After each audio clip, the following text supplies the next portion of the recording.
بطريقة ما ستدرك أن الطريق الذي اختاره الله لك كان أفضل 1000 مرة من الطريق الذي أردته لنفسك، وأن الباب الذي أغلق في وجهك 1000 مرة كان وراءه شر محض،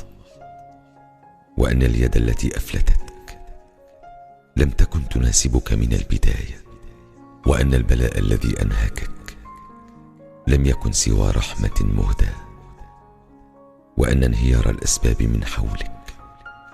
لم تكن بالقسوة التي ظننت،